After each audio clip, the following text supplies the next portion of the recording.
Sa isang liblib na baryo sa San Rafael, naipit sa pagitan ng mga bundok at palayan, namumuhay noon ang isang simpleng pamilyang magsasaka.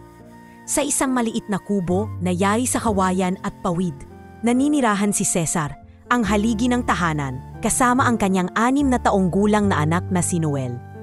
Si Noel ay isang tipikal na batang probinsyano, makulit, mahilig maglaro sa pilapil, at may malalalim na tanong para sa kanyang edad. Palagi siyang sumisilip sa langit tuwing hapon, sinasabing baka nandoon ang kanyang ina. Hindi niya ito kailanman nakilala at tanging isang lumang litrato lamang ng isang babaeng may maamong mukha ang pinanghahawakan niya. "Tay, saan na po kaya si nanay?" tanong ni Noel isang gabi habang nakahiga sa banig. Nasa gilid lang siya ng kanyang ama, nakatinala sa butas-butas na bubong kung saan sumisilip ang buwan. "Nasa malayo, anak. Naghanap ng mas mabuting buhay, hindi kanya kinalimutan," sagot ni Cesar. Sabay talikod at mariing ipinikit ang mga mata. Pero ang totoo, si Linda, ang ina ni Noel, ay umalis ilang buwan matapos isilang ang bata. Hindi kinaya ang kahirapan at ang unti-unting pagkasira ng asawa niyang si Cesar.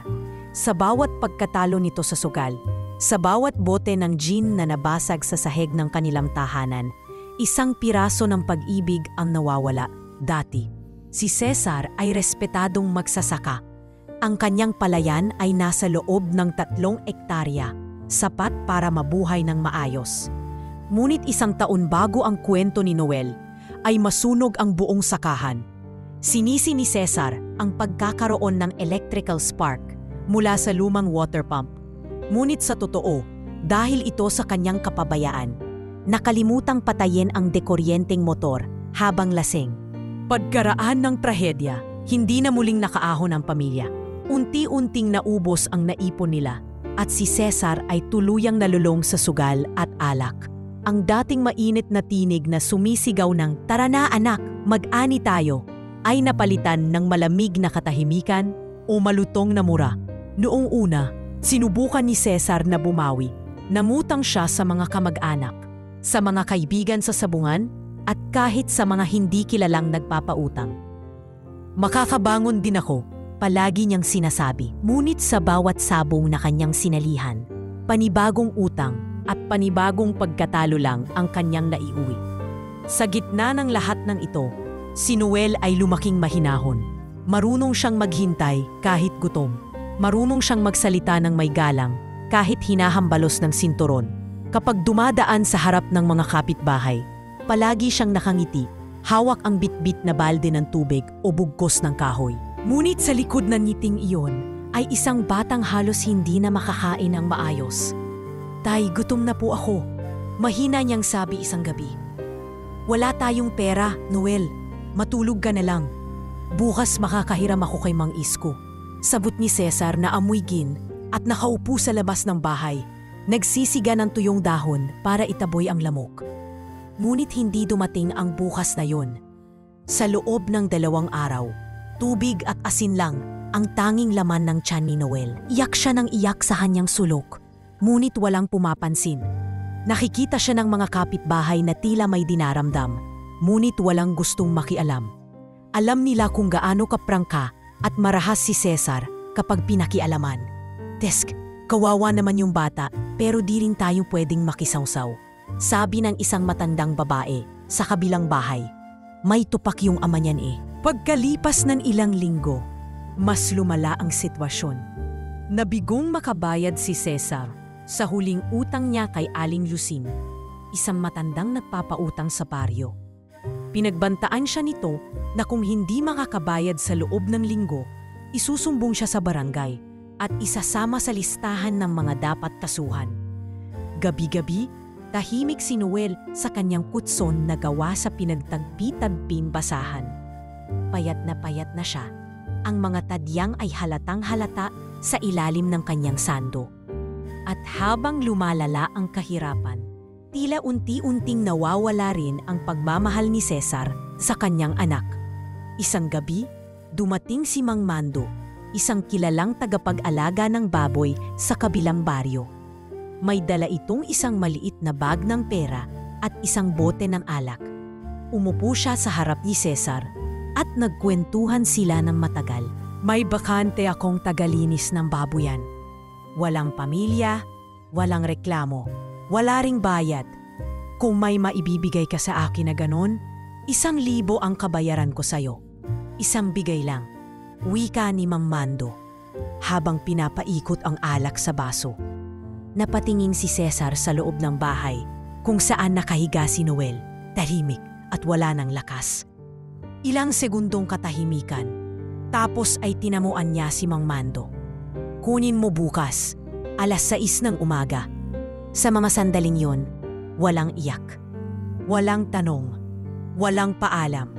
Ang isang batang walang kasalanan ay inihandog sa mundo ng kadiliman. Hindi bilang anak, hindi bilang tao, kundi bilang isang butil ng gutom na walang halaga sa mata ng ama. Maagang nagising si Noel kinabukasan. Sanay na siya. Kahit halos wala ng lakas, tinuruan siya ng gutom na bumangon kahit nanlalambot ang tuhod. Umupo siya sa harap ng kalan, sabay halukay sa palayok na walang laman, kundi tuyong tutong. Akala niyang isang ordinaryong araw iyon. Isa na namang araw ng paghihintay sa bigas. Isa na namang araw ng tahimik na pagtitiis. Ngunit, sa labas ng kubo, may nag-aabang na tricycle. Ang makina nito ay palyado. Tila hirap magsimula, tulad ng tibok ng batang pusong hindi alam ang darating. Doon sa likod nito, nakatayo si Mang Mando. Nakaitim na kamiseta, may yosi sa bibig, at ang kanyang tingin kay Noel ay parang tingin sa isang hayop na mabibili sa palengke. Lumabas si Cesar. "Hoy, bumangon ka na riyan, Noel. Sasama ka kay Mang Mando. May trabaho ka na doon sa kabilang baryo. Matututo kang maging lalaki." "Po, anong trabaho? Tay, hindi po ba ako mag-aaral muna?" tanong ni Noel. Nanlalaki ang mata sa takot. "Walang silbi ang pag-aaral kung wala kang makakain. Dun ka muna. Tsaka ka na bumalik kapag may silbi ka na sa buhay." Malamig na sagot ni Cesar. Bago pa makapagtanong pa si Noel, hinawakan na siya ni Mang Mando sa braso at inakay sa tricycle. Ang bag niya ay isang lumang supot na may isang pirasong kamiseta at ang litrato ng kanyang ina. Walang halik, walang yakap, walang kahit na anong pamamaalam. Ang isang batang 6 na taong gulang ay milisan ng kanyang tahanan, hindi para pumasok sa eskwela, kundi para sa isang kapalarang ni hindi niya naisip sa kanyang murang isipan. Pagdating sa babuyan, sinalubong si Noel ng amoy na kumakapit sa balat. Asukal na sira, dumi ng hayop at bulok na pagkain. Nasa gilid ito ng isang liblib na bukid. Walang kapitbahay, walang kalsadang maayos, at walang lugar para sa bata. "Ayan ang magiging silid mo," turo ni Mang Mando sa isang lumang silong sa tabi ng kulungan ng baboy. May banig na butas-butas, isang timba, at kandila. Wala nang iba. Tuwing 5:00 ng umaga, gigising ka para linisin ang kulungan. Huwag kang tamad at huwag kang maarte. Kung gusto mong kumain, magtrabaho ka. Hindi sumagot si Noel. Hindi dahil matigas ang ulo niya, kundi dahil hindi niya alam kung paano sasagot sa buhay na hindi niya pinili. Unang araw niya sa trabaho, pinulot niya ang mga dumi ng baboy gamit ang kanyang murang kamay. Wala siyang gloves, wala siyang boots. Gamit lang ang isang lumang dustpan at balde. Natapakan siya ng baboy, nadaplisan ng ihi, nahulog sa kanal, ngunit wala siyang reklamo. Gabi na nang makakain siya, isang platitong lugaw na may butil ng asin. Doon niya unang naranasan na magmakaawa para sa tubig.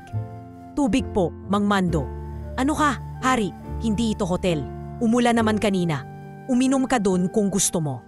Mula noon, araw-araw siyang pinapatungan ng utos.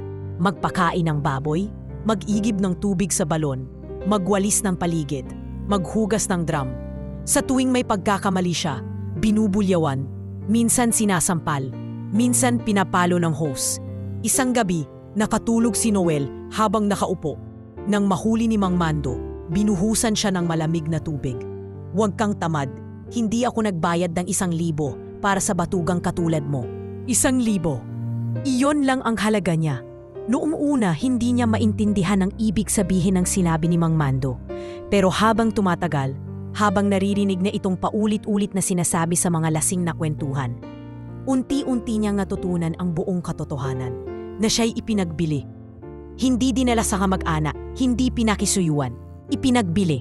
Parang baboy, parang walang halaga. Minsan sa gabi, pinatakpan niya ng damit ang ilong niya para hindi maamoy ang paligid. Pinitigan niya ang pader ng silid niyang silong, saka isinusulat gamit ang uling. Ako si Noel, anak ako, hindi ako hayop. Minsan din, nilalabas niya ang litrato ng kanyang ina at iniisip na baka balang araw ay babalik ito. Baka hanapin siya. Baka mailigtas siya sa impyernong ito. Inay, kung nasaan ka man, sana malaman mo na andito lang ako. Hindi pa ako sumusuko. Taon ang lumipas. Walang bisita, walang regalo sa kaarawan. Walang yakap. Sa edad na 7, ang mga kamay ni Noel ay may kalyo na. Sa edad na 8, natutunan na niyang tumahimik kahit pinapalo. Sa edad na 9, natuto siyang hindi umiyak kahit gutom. At sa edad na 10, tinanggap niyang baka hindi na siya mahal ng ama niya. Ngunit sa bawat luha, may naiiwang bakas. At sa bawat sugat, may binubuong tibay. Hindi alam ni Mang Mando, ni Cesar, ni kahit sino, na ang batang akala nila'y hindi nababangon ay unti-unti nang nagbubuo ng apoy. Tahimik, malalim, matindi, at isang araw, papalitan nito ang lahat. Sa bawat pagsikat ng araw sa babuyan, kasabay nitong bumabangon si Noel, hindi dahil sa kagustuhan, kundi dahil sa kondisyon.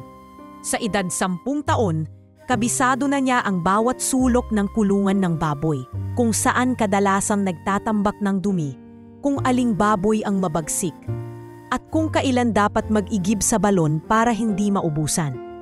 Wala siyang kalendaryo, pero alam niyang kapag Pasko dahil mas maraming tira-tirang kanin. Alam din niya kapag pista dahil mas maingay ang baryo sa malayo. Pero sa kanya, walang nagbabago.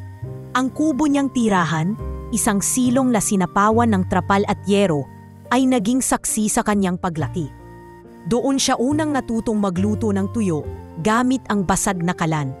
Doon niya unang pinagtahi ang mga lumang sando gamit ang sinulid na nakuha niya sa kinupas na basahan.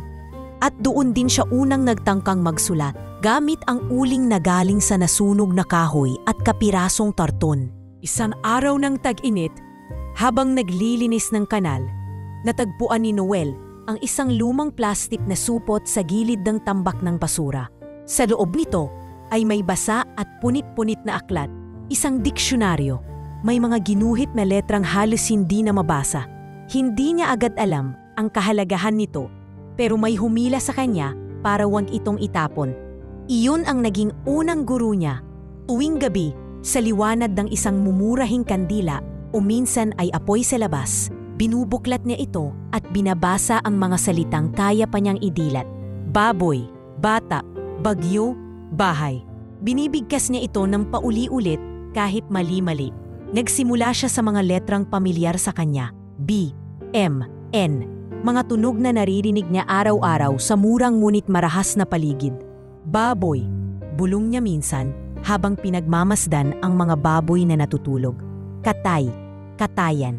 Sa kanya isinulat sa kahoy na pader gamit ang uling. Lumipas ang ilang buwan. Naging ugali na niya ang magtipid ng kandila para magbasa. Ginamit niya ang mga punit na pahina bilang reference. Nang minsang pumunta sa bayan si Mang Mando, sinamantala niyang halughugin ang basurahan sa gilid ng bahay at nakahanap ng sirang ballpen. Ginamit niya ito kahit wala lang tinta. Pinupunit niya ang mga papel na pambalot ng baboy at ginuguhitan ng letra. Sa sarili niyang paraan, natuto si Noel, hindi lang ng pagbasa kundi ng pag-unawa sa mundo na dati ay hindi niya maabot. Hindi lahat ng gabi ay payapa. May mga gabing nilalapitan siya ni Mang Mando, lasing at galit dahil sa kaunting pagkakamali. Minsan, napaso si Noel sa mainit na tubig na ipinanglinis ng kural. Minsan, tinapunan siya ng latang may lamang pagkain ng baboy dahil hindi niya ito naihain sa oras. Ngunit sa bawat hampas, isang pangako ang umuukit sa dibdib ng bata. Hindi siya mananatili sa lugar na ito habang buhay. Sa edad 12, mas malaki na ang katawan ni Noel. Mas mabilis siyang kumilos. mas matalas magmasid. Alam na niya kung kailan sira ang balon, kung paano ayusin ang tagas ng drum, at kung paano pakalmahin ang nagwawalang baboy sa pagbabakuna. Naging eksperto siya sa kabila ng kawalan ng formal na edukasyon. Hindi siya pinayagan ni Mang Mando na mag-aral, ngunit hindi na ito naging hadlang para matuto. Kailangan ko ng bata, hindi ng iskolar. Sigaw minsan ni Mang Mando nang tanungin ni Noel kung pwede ba siyang pumasok kahit tuwing linggo lang. Hindi na siya umangal pa. Ngunit imbes na magalit, isinulat niya ito sa isa sa kanyang papel. Hindi ako iskolar ngayon, pero balang araw magtuturo ako. Sa murang edad, si Noel ay namulat sa dalawang katotohanan. Una, na hindi lahat ng bata ay minamahal. At pangalawa, na pwede siyang maging higit pa sa tingin ng iba sa kanya. Isang araw, isang matandang babae na nagbebenta ng isda ang napadaan sa babuyan. Napansin nitong tahimik si Noel habang naglilinis. Ilalok siya nito ng piraso ng pritong galungkong. "Anak, anong pangalan mo?" tanong ng matanda. "Noel po," mahina niyang sagot. "Anak ka ni Cesar, di ba? Dati kayong magbubukid. Sayang, magaling pa naman yung nanay mo. Ang ganda mo raw noon sa likod ng kalabaw." Sabi ng matanda, saka umalis. Hindi na siya sumagot, pero ang simpleng salitang sayang ay tumimo sa isip niya. Sayang daw siya, pero hindi siya papayag na manatiling sayang. Sa mga sumunod na taon, pinagsama niya ang kaalaman sa babuyan at ang natutunan sa kanyang mga basurang aklat. Ginamit niya ang mga tirang papel para gumawa ng talaan ng mga cycle ng pagpapakain, pag-inom ng tubig, at pagbabago sa kilos ng mga baboy kapag may sakit. Napansin ni Mang Mando na kahit papaano, mas lumalakas ang mga baboy at mas mabilis tumaba. Ngunit imbes na purihin, pinabigat pa nito ang trabaho ni Noel. "Dahil gumagaling ka, mas dadagdagan kita ng trabaho. Hindi kita binayaran para umupo lang at mag-isip." Ngunit sa isip ni Noel, hindi trabaho ang binabayaran niya, kundi ang pagkakataong palayain ang sarili mula sa katahimikan. Sa ilalim ng bawat kahig, may pag-asa. Sa bawat pagdungaw sa buwan, may dasal. At sa bawat tahimik na gabi sa kubo ng katahimikan, isang bata ang dahan-dahang naglalakad palayo sa pagiging alipin at papalapit sa pagiging malaya. Sa loob ng halos 8 taon, nanatili si Noel sa babuyan ni Mang Mando. Wala siyang day off, walang sahod, walang kinikilalang kaarawan, at lalong walang pagtanaw ng utang na loob mula sa matandang lumikha ng kanyang bangungot. Ngunit sa kabila ng lahat, nakapundar siya ng isang bagay na hindi inaasahan ni Mang Mando: pananampalataya sa sarili. Sa kanyang mga talaan na isinulat sa likod ng mga sako at kahon ng feeds, mas pinatalas niya ang obserbasyon at lohika. Sa kanyang mga notebook na galing sa basurahan, pinag-eksperimentuhan niya ang tamang halo ng pagkain para sa mga diik, mga natural na paraan para gamutin ang bulate, at ang pagmonitor ng cycle ng pag-aalaga. Hindi alam ni Mang Mando, ang batang binili niya sa halagang 1,000 ay nagiging isang bihasa sa kaalamang agrikultural at higit pa roon sa pagharap sa buhay. Ngunit hindi habang buhay ay kayang magtiis ng isang pusong sinugatan. Isang araw ng tagulan, habang binabagyo ang buong baryo, umuwi si Mang Mando mula sa sabuman.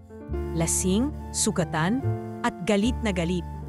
Nalugi siya sa taya at sinisisi si Noel dahil may napabaya ang baboy na nagkasakit.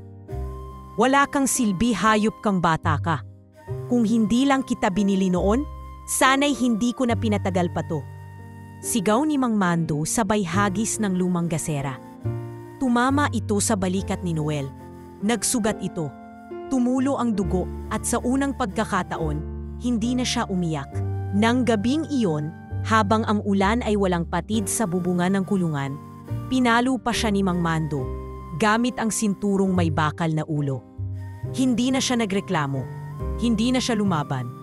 Ngunit sa loob ng kanyang puso, may isang desisyong naitaga. Aalis na siya. Kinabukasan, sinigurado niyang nakatulog ng mahimbing si Mang Mando matapos uminom ng 1 litrong gin. Nilapitan niya ang lumang bakod sa likod ng babuyan, bahagi ng lugar na matagal na niyang pinag-aralan. Buwan-buwan niyang sinusuri ang kalawangin nitong kawad. Tuwing may oras siya, palihim niyang niluluwagan ang isa sa mga tornilyo, pinapainit gamit ang kandila para maging marupok. Hawak ang lumang bag na gawa sa kinumpuning safo ng feeds. Nilagay niya ang natitirang sardinas, isang piraso ng tinapay at ang pinakaihingatan niyang litrato ng kanyang ina. Sa loob ng bag ay may isang notebook at lapis, ang kanyang yaman. Paglabas niya ng bakod, walang ingay, tanging ang tunog ng mga palaka sa putikan at ang unti-unting humihinang ulan ang saksi sa kanyang tahimik na paglaya. Mula sa babuyan sa liblib na bahagi ng baryo, nilakad ni Noel ang halos 5 kilometro papuntang highway. Sa paan niyang nakatsinelas na may punit at balat na bitak-bitak, naramdaman niya ang matalas na damo, ang malamig na putik, at ang tinik ng halaman. Pero ni isang daing, wala. Ang gabing iyon ay ang unang gabi na siyang may desisyon sa sarili niyang buhay. Nang marating niya ang kalsada, halos madilim pa. Ilang beses siyang nadabang ng sasakyan pero laging pinalalayas. Wala siyang pamasahe, wala siyang sapatos. Tanging tiwala lang sa sarili ang kanyang baon. Ilang oras pa ang lumipas bago siya nakita ng isang driver ng delivery truck na papunta sa Maynila. Isang matandang lalaki na may malasakit ang nakapansin sa kanya. "Hoy iho, saan ka galing at anong ginagawa mo rito sa gitna ng gabi?" "Galing po ako sa babuyan. Gusto ko lang pong makaalis doon. Gusto ko pong makahanap ng trabaho, kahit saan." Mahina niyang sagot. Halos pabulong. Inipigan siya ng driver. Halatang napaisip. "Wala ka bang pamilya?" Tumango lang siya, kasinungalingang sagot. Wala siyang balak bumalik. At kung maaari lang, kalimutan na ang salitang pamilya. "Sige, sumakay ka. Basta't huwag kang makulit, ha?" At doon nagsimula ang unang hakbang niya patungo sa Maynila. Pagkarating niya sa lungsod, nanibago siya. Mabibilis ang mga sasakyan, maraming taong palakad-lakad, at halos hindi siya pinapansin ng kahit sino. Nakatulog siya sa ilalim ng overpass, ginamit ang kanyang bag bilang unan, at pinangarap lang na makakain ng mainit na kanin. Sa isang palengke sa Tondo, naglakas loob siyang magtanong kung may trabaho. Sinabihan siyang wala. Pero isang tindera, si Aling Bebang, ang naawa sa kanya. Tiningnan siya mula ulo hanggang paa at sa kabila ng amoy baboy, pinaupo siya sa gilid ng pwesto. "O bata, anong pangalan mo?" "Noel po." "Kumain ka muna. Tapos bukas tutulungan kita." "Ako ang bahala sa iyo basta't marunong kang makinig." Hindi alam ni Noel kung paano tutugon. Sanay siyang murahin, saktan at utusan. Pero sa unang pagkakataon sa mahigit 1 dekada, may taong nagsabing, "Ako ang bahala sa iyo." At sa simpleng ulam na sardinas na may mainit na kanin na iniabot ni Aling Bebang, nalasahan niya ang unang tinik ng kalayaan. Sa lungsod ng kaguluhan, sa ilalim ng karimlan at ingay, isang batang minsang pinabayaan ay nagsimulang humina ng malalim. Hindi na bilang paghinga ng takot, kundi paghinga ng isang bagong pag-asa. Bago pa man sumikat ang araw sa Maynila, gising na si Noel. Nakatulog siya sa semento sa gilid ng pwesto ni Aling Bebang sa palengke. Suot pa rin niya ang maruming t-shirt at butas-butas na shorts. Pero sa unang pagkakataon, hindi siya ginising ng sigaw o hampas, kundi ng amoy ng sinaing at nilulutong tuyo. "Hoy Noel, bumangon ka na dyan. Marami tayong aayusin ngayon." Tawag ni Aling Bebang habang iniayos ang mga talong at kamatis sa bilao. Mabilis siyang bumangon at tumulong. Walang tanong, walang reklamo. Nagbuhat siya ng mga sako, nagpunas ng mesa at nagligbit ng mga dahon at balat ng gulay. Halos hindi siya tumigil buong umaga. Batang ito, parang may motor sa likod. Biro ni Mang Ruben, kapit pwesto ni Aling Bebang. Sa likod ng pagod at pawis, isang bagay ang dahan-dahang nabubuhay kay Noel. Tiwala. Hindi pa niya muling natatagpuan ang pamilya, pero sa maliit na espasyo sa palengke, tila may bago na siyang pinanghahawakang pagkafakilanlan. Pagkalipas ng 1 linggo, pinatuloy siya ni Aling Bebang sa likod ng kanyang bahay. Isang barong-barong na gawa sa pinagtagpi-tagping yero at kahoy.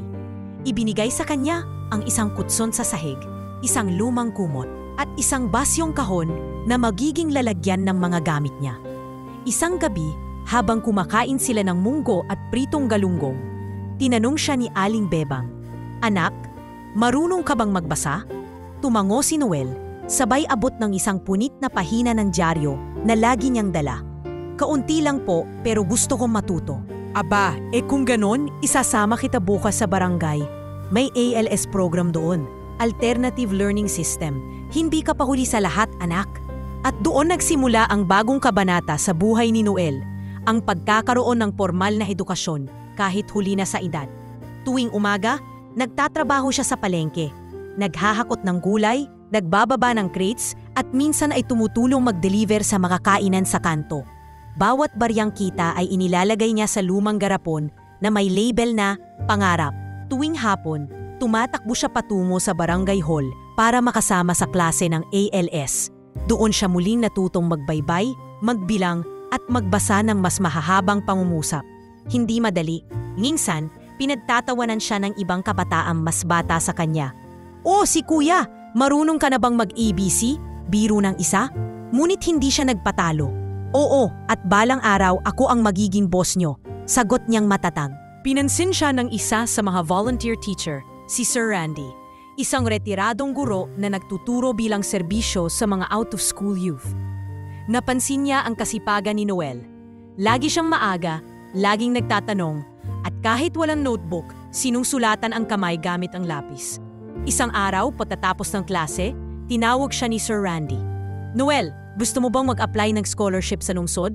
May kakilala ako sa NGO. Inutulungan nila ang mga kabataang may ganitong kwento kagaya mo." Nanlaki ang mata ni Noel. "Totoo po? Pwede po ba ako? Kahit wala po akong birth certificate o mga papel? Pwede natin ayusin yan. Ang importante, marunong kang mangarap at handang magsikap." Sa tulong ni Sir Randy, naayos ang ilang dokumento ni Noel, kasama ang tulong ng social worker mula sa DSWD. Ipinasa niya ang application sa isang non-profit organization para sa mga batang lansangan. Sa interview, inanong siya, "Bakit mo gustong mag-aral, Noel?" Hindi siya nagpakaseryoso agad. Tumingala lang siya saglit. "Gusto ko pong matutong mas maintindihan ang mundo. Hindi para lang sa akin. Gusto kong matutong bumawi sa sarili ko." At yun na natanggap siya. Sa edad 20, si Noel ay opisyal na naging estudyante sa isang state university sa Maynila. Kumuha siya ng kursong agrikultura. Isang kursong halos itinulak sa kanya ng kapalaran. Puno siya ng kaba noong unang araw ng klase. Naka-second hand na polo, may butas ang sapatos at may baong tinapay lang. Pero hindi siya sumuko. Minsan, wala siyang pamasahe pa uwi. Naglalakad siya ng 2 oras para makarating sa inuuwian. Minsan, sardinas lang ang ulam niya sa loob ng 1 linggo. Minsan, hindi siya sumasali sa group projects dahil wala siyang laptop. Pero tuloy lang siya sa pagsusulat. May dala siyang maliit na notebook kung saan sinusulat niya ang mga quote ng mga propesor at mga pangarap niya. Balang araw, ako naman ang magtuturo ng ganito. Magkakaroon ako ng babuyan, pero hindi kagaya ng pinagtrabahuhan ko dati. Sa library ng universidad, nahulog ang loob niya sa pagbabasa ng mga aklat tungkol sa sustainable farming, animal welfare at ethical food production. May mga gabi na hindi na siya natutulog dahil sa research. Sa isang lecture, napansin siya ng isang professor dahil sa masusing tanong tungkol sa pag-regulate ng antibiotic sa livestock. "Ano ang background mo, Noel?" tanong ng profesor. Tahimik niyang sagot, "Trabaho po. 8 taon po akong nag-alaga ng baboy. Kailangan ko lang pong malaman kung tama bang ginawa ko noon." Habang tumatagal, naging inspirasyon siya sa mga kaklase niya. Tinawag siyang batang babuyan, hindi sa pangungutya, kundi sa paghanga. Isang estudyanteng mula sa putikan, na ngayoy may direksyon. At habang pinapanday niya ang kanyang pangarap sa pagitan ng pawis at lapis, muling nabuhay ang isang bagay na matagal niyang iniwasan, paniniwala sa sariling halaga. Hindi naging madali ang bawat hakbang ni Noel sa kolehiyo. Sa unibersidad kung saan karaniwan ang mga estudyanteng may baong cellphone, laptop at allowance, siya'y naiba. Walang pambili ng bagong sapatos, walang sariling gadget, at kadalasang isang tinapay lang ang laman ng baon. Pero bitbit niya araw-araw ang pinakamahalagang bagay sa kanya, ang kanyang kasaysayan. Dahil sa scholarship, libre ang kanyang matrikula at may kaunting allowance buwan-buwan. Ngunit kulang pa rin ito para sa lahat ng gastusin. Kaya sa pagitan ng mga klase, nagtatrabaho si Noel bilang part-time campus janitor. Nagtatapon ng basura, naglilinis ng CR, at minsan ay nagwawalis ng paligid ng science building. Uy, siya yung scholar na janitor, no? Bulungan ng ilan, hindi bilang insulto, kundi may halong paghanga. Sobrang sipag nun, tapos honor student pa raw. Hindi alintana ni Noel ang mga pingin. Alam niya na bawat dumi na winalis niya, bawat pawis na bumalot sa katawan niya habang bitbit ang mga basurahan, ay hakbang palapit sa pangarap niyang hindi lang para sa sarili, kundi para sa mga batang tulad niya. Yung mga kinain ng sistema pero lumaban. Sa kanyang 2 taon, mas lalo siyang napalapit sa larangan ng organic livestock farming. Hindi dahil uso ito, kundi dahil nakita niya rito ang posibilidad ng pagbabago na ang pag-aalaga ng hayop ay maaaring gawin ng may dignidad. Hindi lang sa hayop, kundi lalo na sa taong naghihirap sa likod nito. Natuwa sa kanya ang isang guro, si Prof. Veneracion, isang eksperto sa agrikultura at tagapayo ng ilang organisasyon sa rehiyon. Napansin ng propesor ang aktibong partisipasyon ni Noel sa mga diskusyon, lalo na sa mga topic tungkol sa animal welfare at ethical meat production. Mr. Noel, mukhang may personal kang pinanggagalingan sa mga opinyon mo ah. Bakit ka ba interesado sa ethical farming? Tanong nito sa gitna ng klase. Nagtaas ng tingin si Noel mula sa kanyang notebook.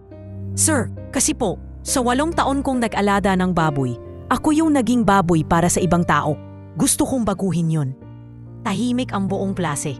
At mula noon, hindi lang siya tinawag na scholar, kundi boses ng mga walang boses. Habang tumatagal, dumami ang mga oportunidad na dumarating kay Noel. Nakapasok siya bilang intern sa isang agri-tech startup, kung saan siya nagturo sa mga magsasaka kung paano gumamit ng makabagong teknolohiya sa pagpapalaki ng baboy at manok. Dito, hindi siya nagpakilalang dating tagalinis ng kulungan. Bagkus, ipinakilala niya ang sarili bilang tagapagtaguyod ng hustisya para sa maliliit na magsasaka. Kung gusto nating umunlad ang agrikultura, hindi lang teknolohiya ang kailangan. Kailangan din nating ng malasakit.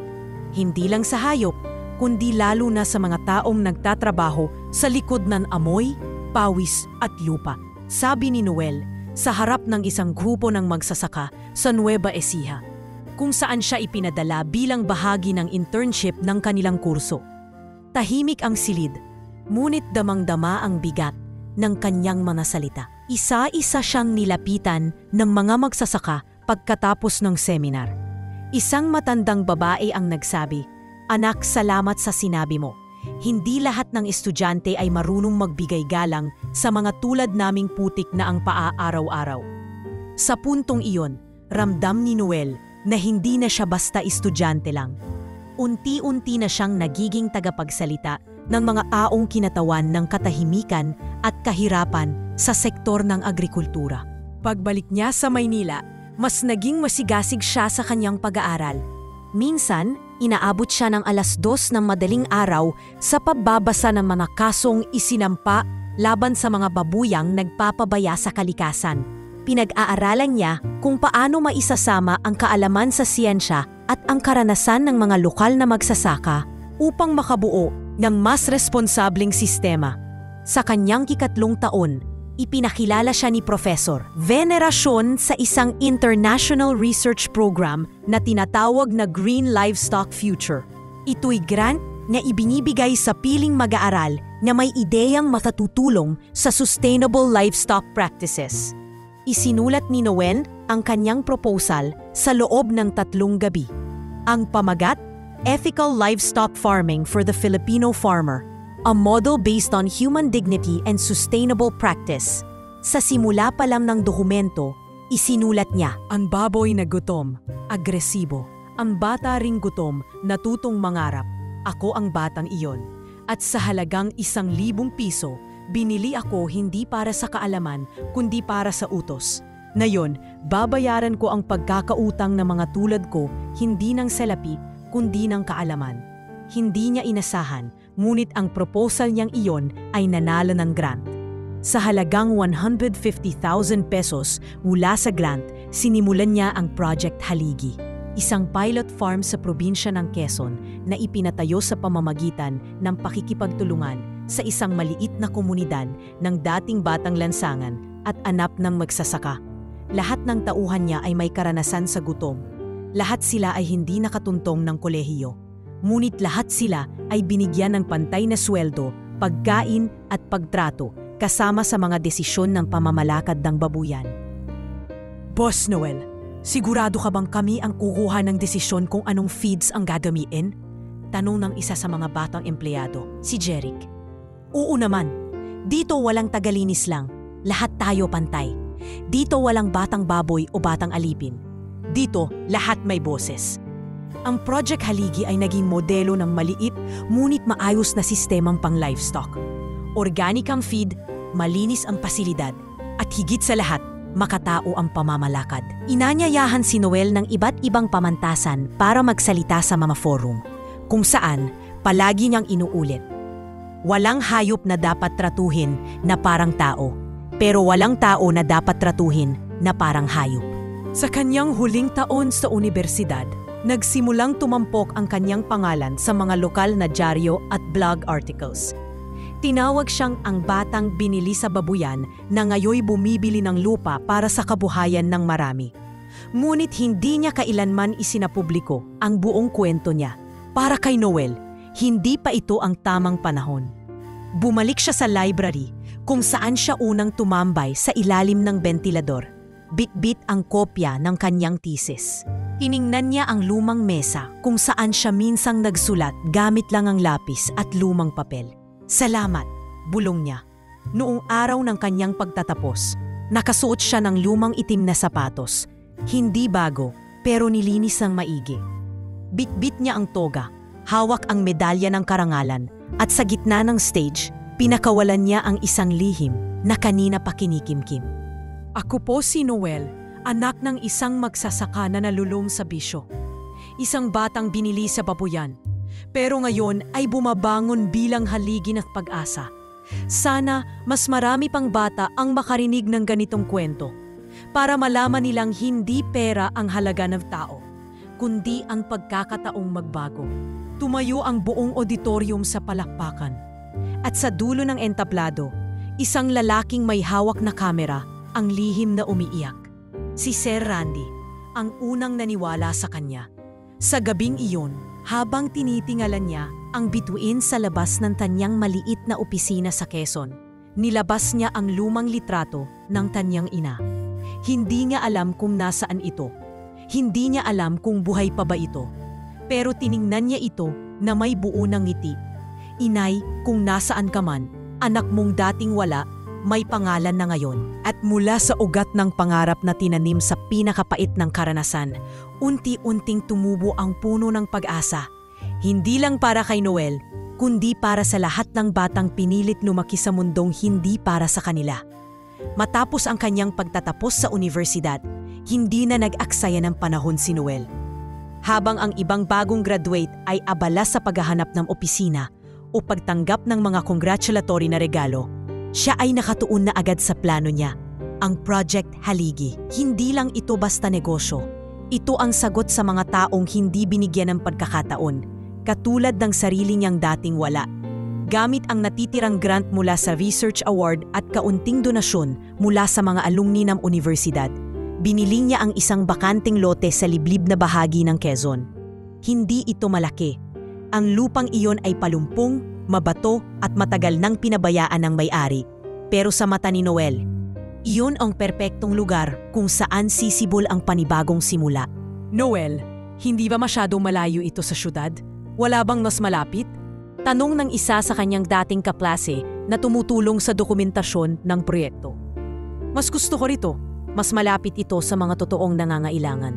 Hindi ko kailangan ng mata ng lipunan. Kailangan ko ng puso ng masa. Sa unang 3 buwan, siya mismo ang nagbunghal ng lupa. Wala siyang masyadong tauhan. May 3 kabataang lalaki mula sa karatig na barangay ang lumapit. Matapos mabalitaang may naghahanap ng trabahador. Sir, kami po yung anak ng magsasakang binawi ng lupa. Wala po kaming trabaho ngayon, sabi ni June, ang pinakamatanda sa kanila. Pasok kayo, hindi ko kayo kukuhaan ng resume. Kailangan ko lang ng totoo, masipag at handang matuto, sagot ni Noel. At doon nagsimula ang maliit na pangkat na bumuo sa haligi ng kanyang pangarap. Tuwing umaga, magkasama silang nagtatanim ng mga halaman sa paligid ng babuyan. Hindi lang para sa aesthetics, kundi para magsilbing natural filtration system sa amoy. Natuto silang mag-compost ng basura, gumawa ng feed gamit ang mga organikong sangkap, at gumawa ng sariling antibiotics mula sa halamang gamot. Hindi biro ang pagod. Walang araw na hindi sila basang-basa sa pawis o putikan ang buong katawan. Ngunit bawat butil ng dumi ay sinasalubong nila ng ngiti. Dahil alam nilang hindi lang ito trabaho, ito ay layunin. Buwan ang lumipas at unti-unti nang nabubuo ang estruktura ng Project Haligi. Ang mga kulungan ay may maayos na bentilasyon. Bawat baboy ay may sapat na espasyo. May dedikadong lugar para sa quarantine at monitoring ng mga may sakit na hayop. At higit sa lahat, may pahingahan at kitchen area para sa mga trabahador.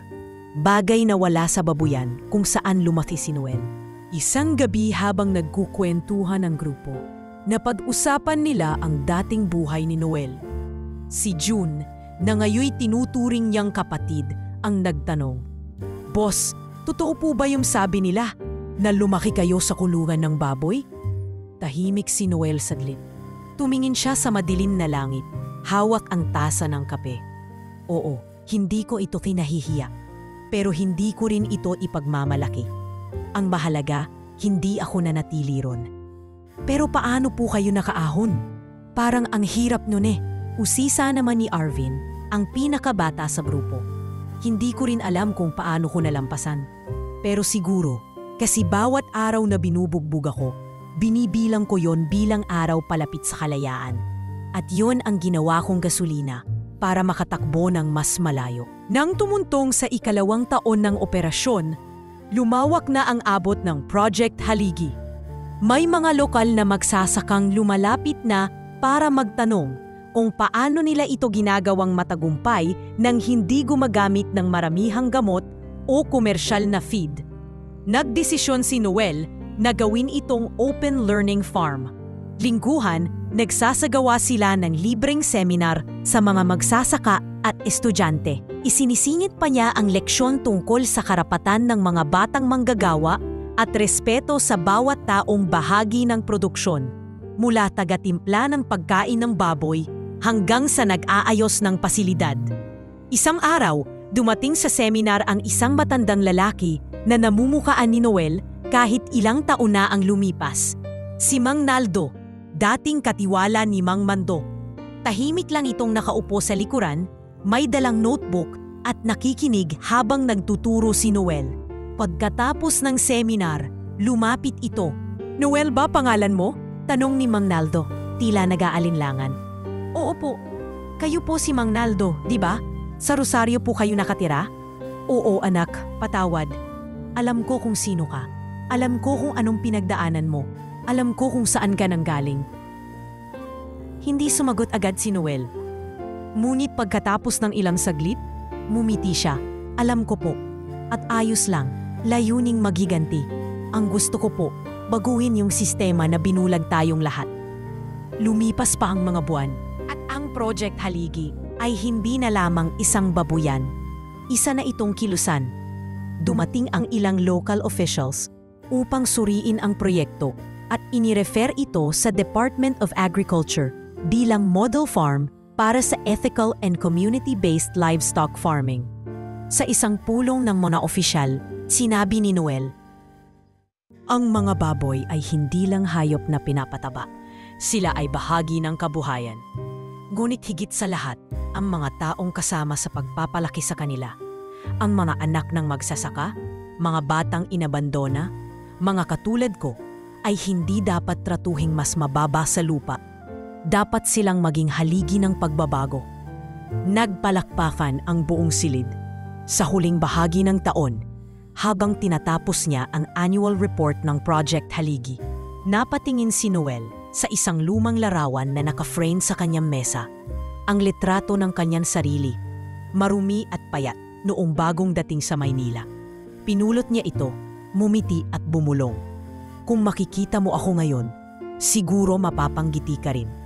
Dahil mula sa isang batang binili sa halagang 1,000 piso, siya na ngayon ang gumagawa ng halaga para sa sarili, sa iba at sa hinaharap. Makalipas ang halos 2 dekada, tumapak muli si Noel sa lupang minsan ay naging saksi sa kanyang pagkapako.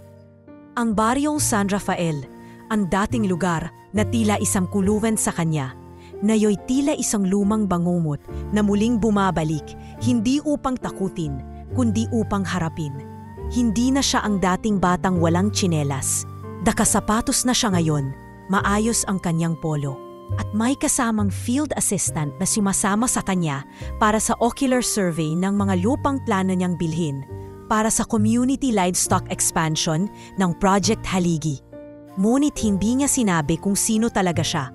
Ginamit niya ang alias na Mr. Haligi, isang pangalan na sa lungsod ay kumakatawan sa reforma, pero sa baryo ay isang misteryosong negosyanteng may kakaibang intensyon. Magandang umaga po. Dito po ba yung lupa na dating pag-aari ng mga De La Peña? Tanong niya sa isang matandang lalaking bantay ng palayan.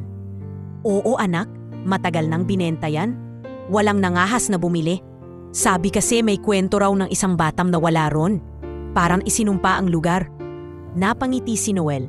Hindi po ako natatakot sa sumpa. Mas natatakot ako sa hindi pagbago. Hindi na nagtanong ang matanda. Binuksan lang niya ang gate na yari sa kawayan at pinatuloy si Noel sa loob ng dating lugar na siyang kinatatayuan ng babuyan ni Mang Mando noon. Wala na ang dating kulungan. Giba na ang mga pader. May mga damong ligaw na sumakop sa buong lupa. May lumang drum na kinakalawang at isang silong na halos buod na.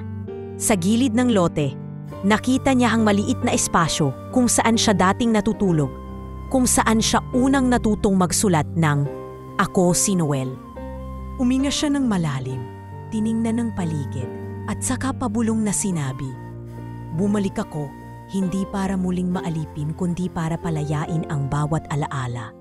Ilang araw matapos iyon, inutusan niya ang kanyang field assistant na bilhin ang 3 lupang kalapit ng dating babuyan, kabilang ang lote ng kanyang ama, si Cesar. Matagal na itong isinangla, ngunit hindi na nabawi dahil sa pagkakautang sa sugal. Naglakad siya pauwi mula sa field office nila sa probinsya. At sa kanyang pagdaan sa gitna ng baryo, nakita niya ang isang matandang lalaki na nakaupo sa harap ng karinderya. Marumi ang damit, may galo sa mukha at amoy alak. Hindi agad siya sigurado. Ngunit nang marinig niya ang tinig nitong nagmumura habang nakikipagkwentuhan sa mga kapwa lasing, alam na niya, iyon si Cesar, ang kanyang ama, ang lalaking ipinadbili siya sa halagang 1,000 piso. "Wisik ka talaga, Lusing. Kung hindi mo lang ako pinatbayad noon, may palayan pa sana ako ngayon." Sigaw ni Cesar habang binabagsakan ng boteng serbesa ang lamesa. Nagkatinginan ng mga tao sa paligid. Wala nang respeto sa kanyang mga kapitbahay. Kilala siya bilang dating magsasaka na nalulong sa sabong, iniwan ng asawa at ngayon ay pabigat sa barangay. Walang ni isa ang lumapit sa kanya, maliban kay Noel. Tahimik siyang lumapit, may hawak na sobre. "Magandang hapon po, Mang Cesar. Tama po ba?" Nilingon siya ng matanda. "Oo, bakit? Sino ka ba?" "May iniabot lang po ako. Lote po ng dating bahay ninyo, nabili na po. Ito po ang kopyang dokumento. Hindi na po kayo kailangang umalis. Pero pwede po kayong manatili hanggang gusto ninyo. Sagot na rin po namin ang gamot ninyo sa health center." Pinitigan siya ni Cesar. Pilit sinusuri ang mukha niya. Tila may pamilyar, may kinikilala. "Ikaw ba yung may-ari ng Haligi Farm? Yung pinapakita sa radyo? Yung may programa para sa mga batang tinapon ng lipunan?" Tumango si Noel. "Eh bakit mo ginagawa to? Anong pakialam mo sa akin? Muli siyang ngumiti. Wala po akong pakialam sa inyo, Mang Cesar. Pero may pakialam ako sa mga taong ginawang parang basura pero may halaga pala. Hindi po lahat ng basurang itinapon ay nawala ng silbi. Yung iba, tulad ko, nagiging pundasyon. Hindi na siya naghintay ng sagot.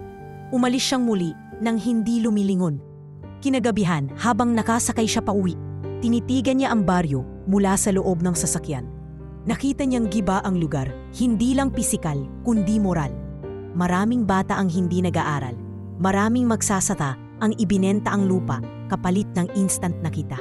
At maraming lumaki sa sistemang natutong gumamit ng kapwa para lang mabuhay. Ngunit sa pagkakataong giyon, ang pagbabalik ni Noel ay hindi lamang paghaharap sa nakaraan. Ito'y paghahain ng bagong direksyon, hindi lang para sa sarili, kundi para sa mga katulad niya. Sa susunod na linggo, inilunsad niya ang Project Haligi, Baryo Balikatan, isang community program na layuning ibalik sa mga magsasaka ang kaalaman, dignidad at respeto. Kabilang dito ang libreng training, tulong pangkabuhayan at scholarship sa mga anak ng magsasaka. Sa opening speech niya sa Barangay Hall, habang nanonood ang mga taong dati hindi lumalapit sa kanya, sinabi niya, "Hindi po ako bumalik para ipamukha sa inyo ang nangyari noon. Bumalik po ako para ipakita na kahit ang pinakaitinapon ay pwedeng maging pundasyon ng mas matibay na kinabukasan." Muling humugot ng hininga si Noel.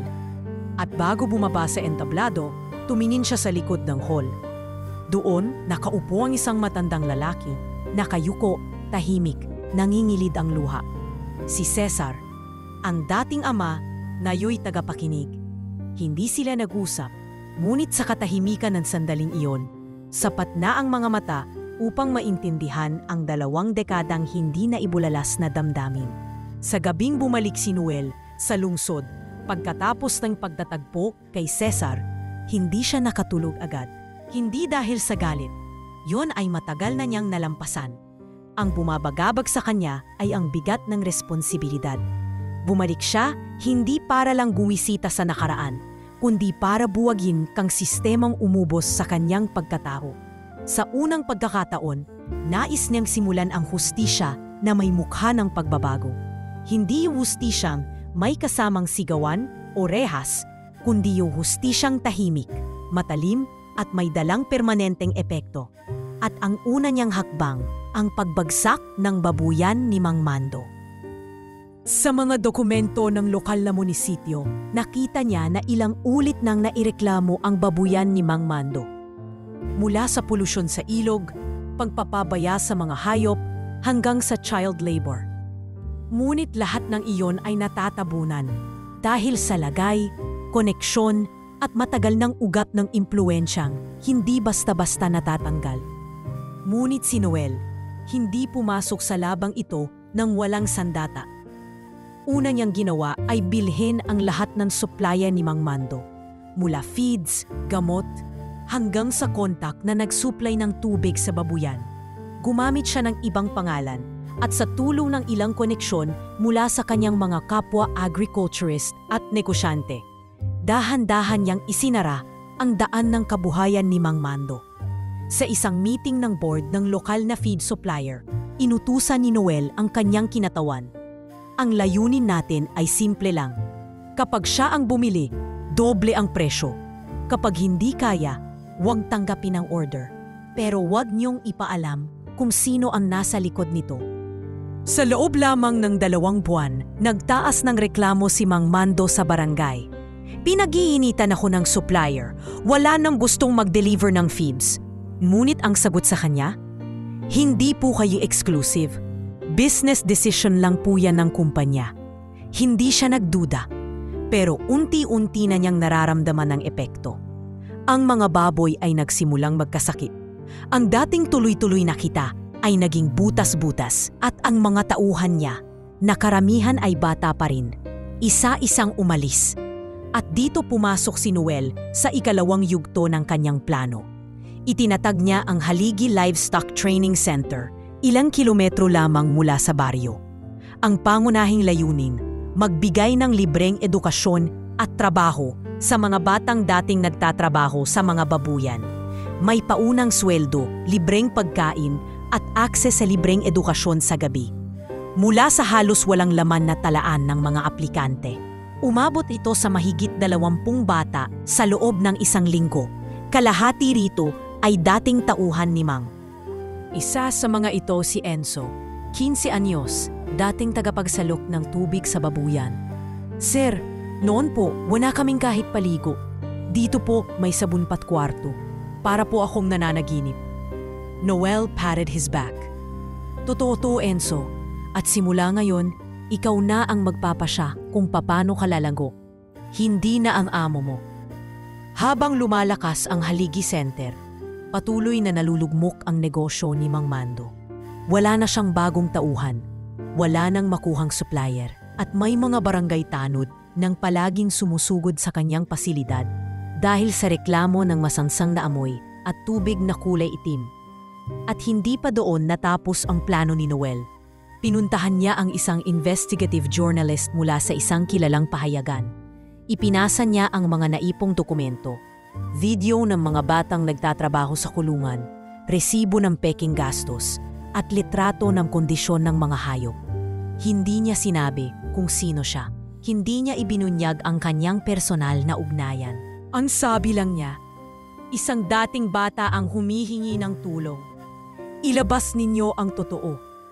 Hindi para sa akin, kundi para sa mga bata pa rin nasa likod ng kulungan. Lumipas ang ilang linggo at lumabas sa telebisyon ang balita. Babuyan sa San Rafael, ipinaglalaban ng mga NGO na ipinasara. Inilantad, child labor, animal abuse at malawakang paglabag sa environmental law. Tila sumabig ang baryo sa balita. Lahat ng tao ay may opinyon. Lahat ay nagulat. Ngunit sa gitna ng kaguluhan, isang tao ang tulalang nakaupo sa harap ng saradong gate ng babuyan. Si Mang Mando. Hindi pwedeng ganito lang matapos to. Ako ang nagpundar nito. Ako ang nagtayo nito sa sarili kong pawis. Sigaw niya. Walang lumapit. Wala ring dumamay. Dahil isa-isa, nakita ng mga tao ang kasinungalingang matagal nilang tinanggap bilang sistema. Ngayon, nagsisimula na itong madurog. Sa kabilang banda, hindi pa rin lumalantad si Noel. Hindi niya binanggit ang pangalan niya sa media. Hindi siya nagsalita sa press. Hindi siya nagpakita ng mukha sa kamera.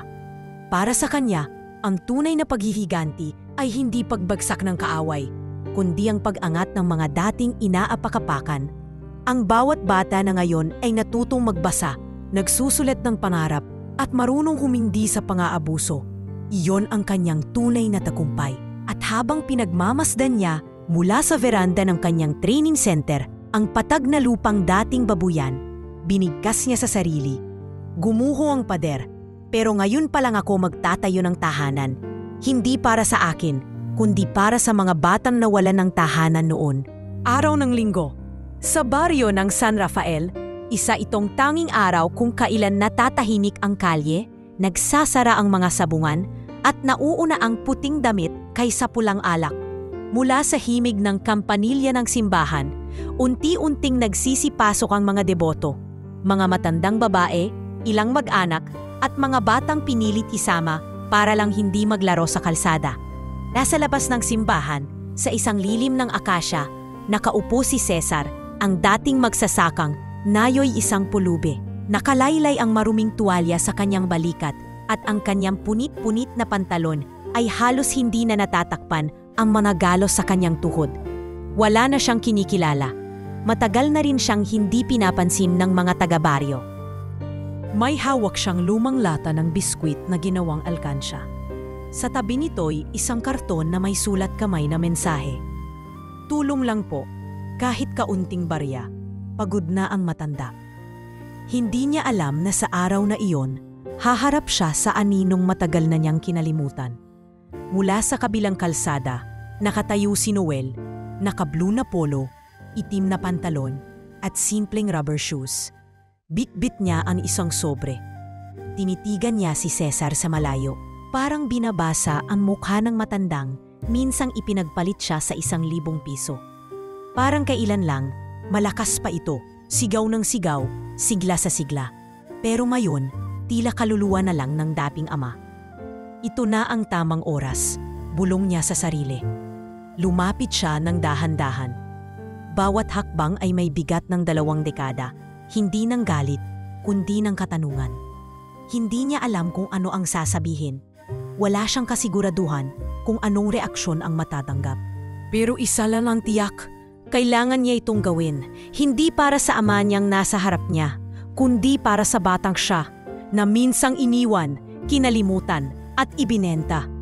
Magandang araw po, bati ni Noel. Sabay abot ng sobre. Nag-angat ng tingin si Cesar. Kita sa mga mata ang pagkagulat. Parang ilang sekundo siyang nabhalughog sa alaala para kilalanin ang lalaking nasa harapan niya. Ngunit tila wala siyang nahanap. Para saan to? Tanong ni Cesar. May halong kaba at pag-aalinlangan. Lote po ng dating bahay ninyo. Nabili na po yun.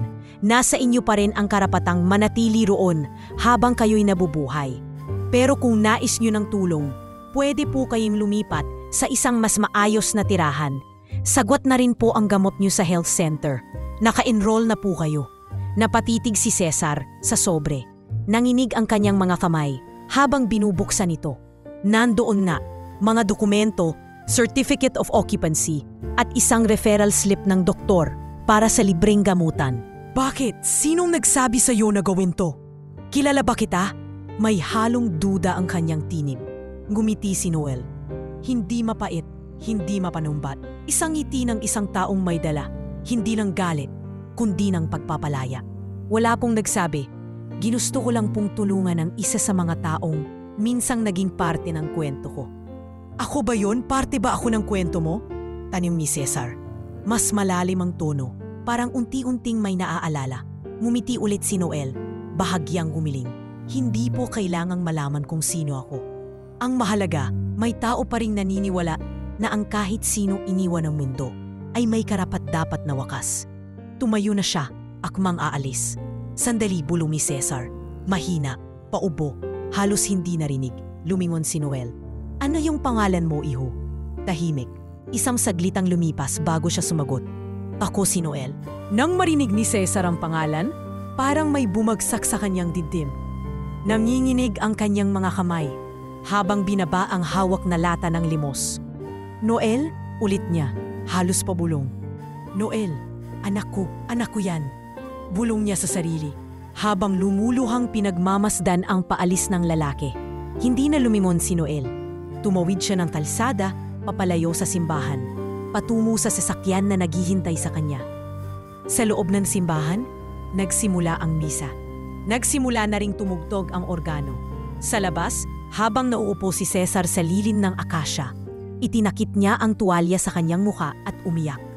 Hindi dahil sa awa sa sarili, hindi dahil sa kahirapan, kundi sa bigat ng alaala ng isang batang inabandonang bumalik, hindi para saktan siya, kundi para tulungan siya. Samantala, sa loob ng sasakyan, nakatingin si Noel sa salamin. Kitang-kita niya sa refleksyon ang simbahan sa likod, ang matandang lalaki sa lilim, at ang mapagpalang katahimikan ng lugar na minsan naging saksi sa lahat ng kanyang sakit. Tama na siguro yon. Hindi ko kailangan ang sorry. Hindi ko rin kailangan ang yakap. Ang mahalaga, natapos ko yung parte ko. Bulong niya sa sarili. Tumulo ang isang luha sa kanyang pisngi. Hindi dahil sa pait, kundi sa pagbura ng bigat na matagal nang nagpapasuko sa kanya. At sa gabing iyon, bago siya matulog, nagsulat siya sa kanyang diary. Na yung araw, hindi ako bumawi, hindi rin ako gumanti. Na yung araw, pinatawad ko siya, hindi dahil karapat-dapat siya, kundi dahil karapat-dapat akong lumayat. Makalipas ang ilang araw matapos ang di inaasahang pagkikita nila sa labas ng simbahan, hindi na matahimik si Cesar. Tila may bumabagabag sa kanyang loob. Isang pamilyar na tinig, isang ngiting matagal nang hindi niya nakita, at isang pangalang halos ayaw niyang maalala. Noel. Buong gabi siyang hindi nakatulog. Iniikot sa isipan kung paano ang panalang iyon ay muling bumangon mula sa libingan ng kanyang alaala. Sa bawat sulok ng barung-barung niyang tinirahan, tinitigan niya ang dingding na may lumang larawan ni Linda, ang kanyang dating asawa. Matagal na rin itong umalis, matagal na ring nawala ang ugnayan. Ngunit si Noel, ang anak na minsan niyang isinumpa, ang batang ipinagbili para sa sugal at alak, bakit bigla na lang muling nabuhay? Noong gabing iyon, habang ang buong baryo ay nahimlay na, si Cesar ay lumabas. Nilakad niya ang daang putikan papunta sa barangay hall. Nang makitang sarado, dumiretso siya sa sari-sari store kung saan may maliit na radyo na palaging naka-on. Doon, naupo siya sa bangkito at tahimik na nakinig. Sa radyo, isang segment ang tumatalakay sa bagong modelo ng ethical farming sa Quezon, ang Project Haligi. Inilahad ng tagapagbalita ang kwento ng tagapagtatad nito. Mula sa kawalan, lumaban. Mula sa basurang edukasyon, lumipad. Mula sa amoy ng dumi ng baboy, ngayon ay nasa eksena ng reformang agrikultural sa bansa. At binanggit ang pangalan. Sa tulong ng Mr. Noel Haligi, dating batang kinalimutan ng lipunan, ngayon ay tinig ng mga batang itinuring na walang silbi. Nalaglag ang hawak na plastic cup ni Cesar, natulala, napatingin sa kawalan. Lahat ng duda, lahat ng tanong, lahat ng pilit niyang iniwasang tanggapin, nayo'y umalingangaw sa kanya ng buo, walang preno. Noel ay ang anak niyang ipinagpalit. Noel ay ang anak niyang bumangon. At Noel ay ang anak niyang bumalik. Kinabukasan, tinungo ni Cesar ang Haligi Livestock Training Center. Wala siyang pamasahe, kaya naglakad siya ng halos 2 oras mula sa baryo. Bitbit niya lang ay isang plastic bag na may laman na damit, isang lumang laruan na naiwan ni Noel noon sa kanilang kubo.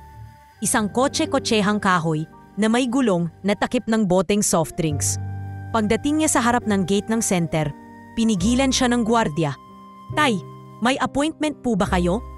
"Hindi ko alam ang appointment. Anak ko ang hinahanap ko." "Sino po?" "Si Noel. Siya ang anak ko. Gusto ko siyang makausap." Agad itong ipinaalam sa management. Si Noel na nooy nasa loob ng center ay nagulat. Hindi niya inaasahan ang muling pagharap. Hindi niya ito pinlano. Hindi niya ito hiningi at lalong hindi niya ito hiniling. Pero ngayon, narito ang tao, ang multo ng kanyang nakaraan, nakatayo sa mismong pintuan ng mundong kanyang itinayo mula sa pagkawasak. Huminga siya ng malalim. Tahimik na tumango. At sa loob ng opisina, hinarap niya si Cesar. Tahimik. Walang bumeso, walang anak, walang tay. Sa loob ng ilang minutong pag-uusap, tanging katahimikan lang ang nagsasalita. Hanggang sa unti-unting lumapit si Cesar, ibinaba ang plastic bag sa mesa at inilabas ang laruan. "Noel, ito yung paborito mong laruan. Hindi ko to maitapon kahit kailan. Hindi ko rin to masilip ng matagal. Kasi bawat tingin ko rito, sumisigaw yung boses mo sa ulo ko. Tay, gutom na po ako. Tay, nasaan po si nanay? Tay, ayoko pong sumama." Tumulo ang luha ni Cesar. Bagay na hindi na nakita ni Noel mula sa kanya kahit kailan. "Hindi ako humihingi ng tawad para patawarin mo ako. Hindi rin ako nandito para kunin ka. Nandito ako para lang makita ka. Bilang lalaking hindi ko pinalaki, pero pinalaki ng sariling paninindigan." Hindi sumagot si Noel. Tumitig lang siya sa ama niya habang hawak ang laruan. "Alam mo, Tay, noon gustong-gusto ko tong laruan na to. Kasi kahit gulim lang yan ng bote, pinapagana ko. Kahit wala tong makina, pinaandar ko. Kasi sa isip ko, makakarating din ako kung sisipagan ko lang." "At nakarating ka nga," sagot ni Cesar habang patuloy sa pag-iyak. "Totoo, wala na akong galit. Matagal ko nang tinapos yon sa sarili ko. Pero alam mo kung anong masakit? Hindi yung ginutom mo ako. Hindi yung binenta mo ako. Ang pinakamasakit, yung hindi mo ako hinanap pagkatapos mong mawala ako." Napatungo si Cesar, walang maisagot. Pero ngayon, nandito ka. At kahit pahuli na sa maraming bagay, hindi pa huli ang lahat para makita mong yung batang binenta mo, marunong pa ring tumulong sa taong sumira sa kanya. Lumapit si Noel. Inabot ang laruan. Hindi sa halik, hindi sa yakap, kundi sa simpleng kilos ng pagbibigay ng pahintulot para ang ama niya'y makalaya sa konsensya, sa sakit at sa mga taon ng pagkuhubli. Pag-alis ni Cesar sa center, walang dala kundi ang laruan. Wala ring usapang muli silang magkikita. Ngunit sa bawat hakbang palayo, magaan na ang kanyang puso. Sa wakas, nakita niya ang lalaking pinalampas niya, ang anak na hindi na niya kailanman makukuha pabalik. Dahil lumipad na ito sa sarili niyang kalangitan. At si Noel, tumingin siya sa langit mula sa veranda ng kanyang opisina. Isang ibong maya ang lumipad sa harap niya. Simple, tahimik, malaya. Hindi palaging galit ang kailangan para makabawi. Hindi palaging suntok ang sagot sa pananakit. At sa puso ni Noel, mas matimbang ang pakiramdam ng pagtindig kaysa sa pagbagsak ng kalaban. Para sa kanya, ang tunay na paghihiganti ay hindi kailanman umiikot sa sakit, kundi sa muling pagtatayo ng sariling pagkatao mula sa pagkabasan. Pagkatapos ng matinding paghaharap sa kanyang ama, bumuhos ang suporta sa Project Haligi mula sa iba't ibang NGO at institusyon. Maging ang Department of Agriculture ay nagtuo mismo sa kanilang sentro para magsagawa ng validation sa modelo ng ethical farming na kanilang isinulong. At sa kauna-unahang pagkakataon, opisyal na kinilala ang Haligi Farm bilang model farm for socially driven agricultural enterprise sa rehiyon. Mr. Haligi, kung lahat ng dating pinabayaan ay may paninindigan katulad mo, baka matagal nang umunlad ang sektor ng agrikultura sa bansa. Sambit ng direktor ng ahensya habang iniabot ang plaque ng pagkilala. Tumango si Noel, ngunit sa puso niya, ang bawat papuri ay hindi para sa kanya. Iyon ay para sa batang binuhusan ng malamig na tubig, para sa batang gumising sa amoy ng tae ng baboy, at para sa batang tinuruan ng mundo na hindi siya tao. Ngayon, siya ang nagpapaalala sa mundo na ang tao ay hindi nasusukat sa yaman o pinag-aralan, kundi sa tibay ng kanyang loob na bumangon sa bawat pagkakatumba. Sa parehong panahon, tuluyan nang bumagsak ang babuyan ni Mang Mando.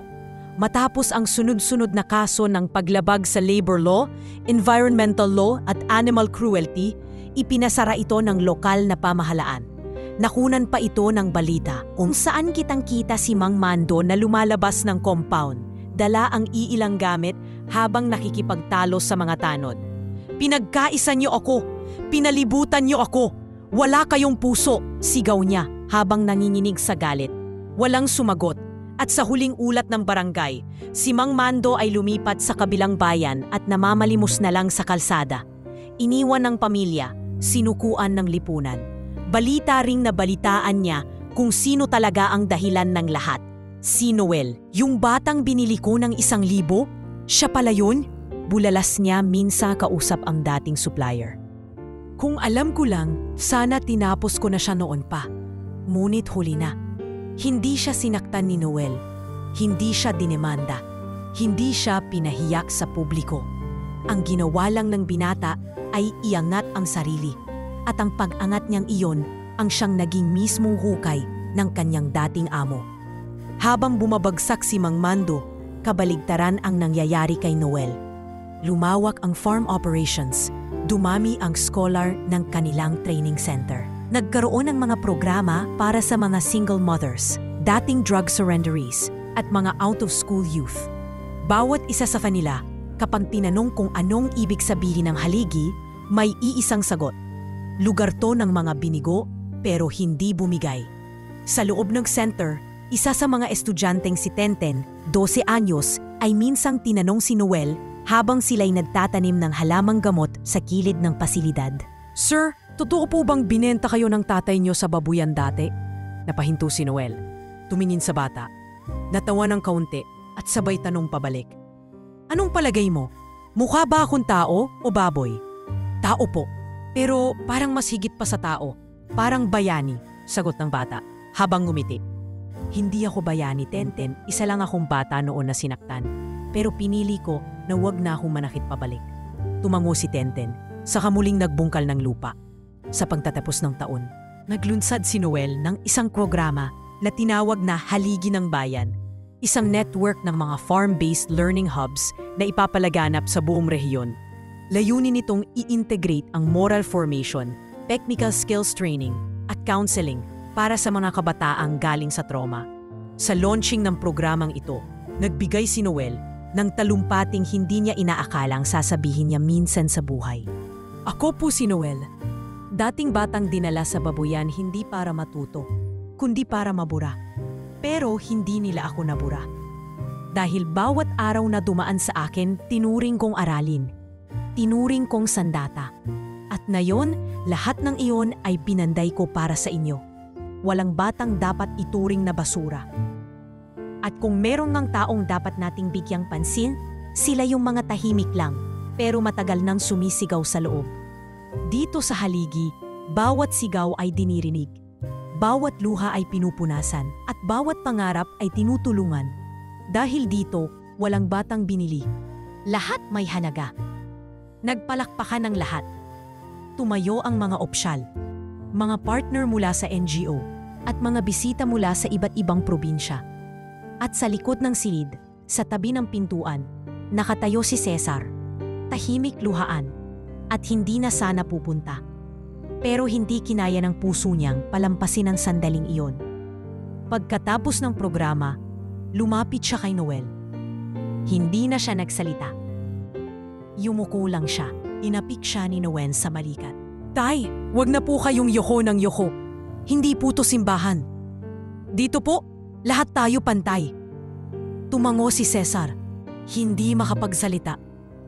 Ngunit ang kanyang mga mata ay puno ng kabuuan ng pagsisisi, pagkawala at pagpapasalamat. At doon natuluyang napagtanto ni Noel. Ang tunay na paghihiganti ay hindi kailanmang marahas. Ito ay katahimikang bumubulwak sa tagumpay.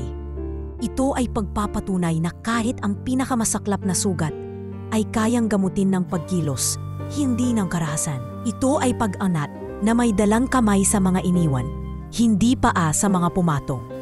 At higit sa lahat, ito ay pagpapatawad na hindi nangangailangan ng paglimot, kundi ng paglaya. Makalipas ang ilang taon, tila hindi na nakikilala ang lupang minsang tinabunan ng amoy dumi at tighati. Ang lugar kung saan unang ipinagkanulo si Noel ay ngayoy naging paraiso ng pag-asa. Mula sa putik, tumubo ang mga punong sagana sa bunga. Mula sa katahimikan ng silong, sumigaw ang mga pangarap ng mga batang natutong magsalita muli ng buong tapang. Ang dating bakuran ng babuyan ni Mang Mando na binili ni Noel sa isang mapayapang auction ay ngayoy pinangalan ng Haligi Learning Village, isang tahanan para sa mga batang inabandona, isinuko o piniling huwag pansinin ng mundo. Ang dating silong kung saan siya natutulog ay ginawa niyang silent library, isang lugar kung saan hindi kailangan ng maraming salita. Sapat na ang pag-asa sa bawat pahina. May karatulang nakapaskil sa pasukan. Bata ka man o matanda, kung minsan mong naramdamang wala kang halaga, dito ka. Dito may espasyo ka. Sa loob ng Haligi Village, si Noel ay hindi tinatawag na sir o boss. Tinatawag lang siyang Kuya Noel, isang tagapayo, isang tagaluto sa tuwing may handaan, isang tagakwento sa gabi ng mga bata, at minsan, isang tagapakinig lang kapag may gustong umiyak. Tuwing gabi, umuupo siya sa harap ng maliit na teras sa kanyang quarters. Bit-bit ang isang lumang notebook. Yung unang notebook na sinulat niya sa ilalim ng ilaw ng kandila sa silong ng babuyan. Marumi na ito, butas-butas, at halos mabura na ang mga letra. Pero sa kanya, ito ang pinakabanal niyang dokumento. Ako si Noel, anak ako, hindi ako hayop. Isa itong pangungusap na isinulat niya noong siya'y 9 na taong gulang pa lamang. At ngayon, habang binabasa niya ito, hindi na ito pahayag ng panaghoy, kundi isang paalala ng pagkapanalo. Dumating ang araw ng paggunita sa unang anibersaryo ng Haligi Learning Village. Puno ang community hall. Naruroon ang mga dating scholar, mga magulang na nagnanais magboluntaryo, mga magsasaka, guro at ilang opisyal ng gobyerno. Sa entablado, nakatayo si Noel.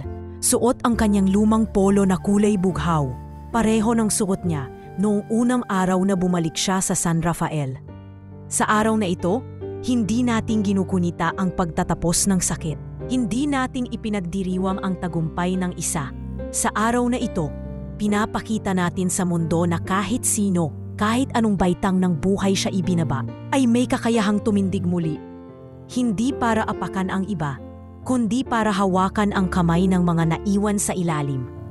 Mula sa likod ng silid, tumayo si Cesar, na yon ay isa ng residente ng isang foster community ng haligi para sa mga matatanda. Malinis na ang kanyang kasuotan. May satlay na siyang hawak at may mga halatang bakas na ng pagsisi sa kanyang kilos. Pero kapansin-pansin din ang bagong uri ng dignidad, yung tinanggap ang pagkatalo, ngunit naniniwala pa ring may saysay ang huling yugto ng buhay. Pagkatapos ng talumpati, lumapit si Cesar kay Noel.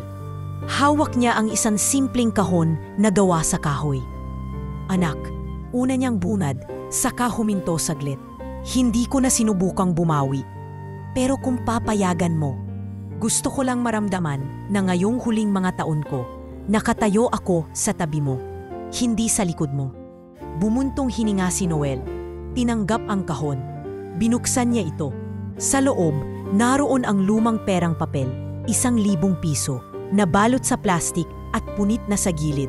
May kasamang sulat. Ito ang halaga mo noon. Pero para sa akin na yon, wala na itong kapalit. Sana tanggapin mo, hindi bilang bayad, kundi bilang alala kung gaano kababa ang tingin ko sa iyo noon. At kung gaano kataas ang tingin ko sa iyo ngayon. Hindi na siya nagsalita, ni hindi niya na tinanggap ang pera. Ibinalik niya ito sa kahon at niyakap si Cesar. Hindi bilang ama, hindi bilang anak, kundi bilang 2 taong parehong winasak ng panahon, ngunit piniling hindi maging wasak sa dulo. Sa sumunod na linggo, pinasinayaan ang Haligi Expansion Program, isang inisyatibo para sa mga dating kasamahan ni Noel sa babuyan, mga dating biktima rin ng child labor. Isa sa mga unang tumanggap ng tulong ay si Enzo, na ngayon ay nagtapos ng kursong livestock management sa tulong ng scholarship mula sa Project Haligi. Kuya Noel, giba noon, sinasabi mo pag natuto kang magpakain ng baboy ng may malasakit, matututunan mo ring pakainin ang sarili mong dangal? Naalala ko yun, at ngayon po gusto kong ituro din yan sa mga bata. Tumango si Noel, sabay sabing, ituloy mo lang Enzo.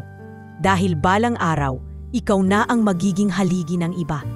At sa huling gabi ng taon, habang payapa ang paligid at ang mga bata sa haligi ay abala sa paggawa ng Christmas card para sa kanya-kanilang mentor, si Noel ay umupo sa harap ng luma niyang silid. Sa kanyang kanduman, naroon ang laruan niyang kotse, ang kahoy na gulong na may takip ng bote. Dahan-dahan niya itong pinatakbo sa lamesa, kasabay ng pag-ikot ng kanyang mga alaala. Sa dulo ng mesa ay may bagong sulat siyang isinulat para sa sarili. Na yon, wala na akong galit. Wala na akong uhaw sa katarungan. Ang natitira na lang sa akin ay ang pagmamahal sa bawat batang natutong tumahimik sa likod ng kulungan.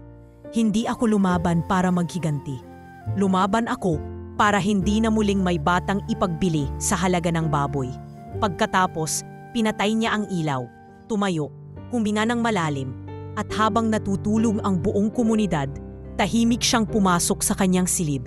Hindi na bilang batang Noel na iniwan, kundi bilang Noel na tahana ng lahat ng iniwan.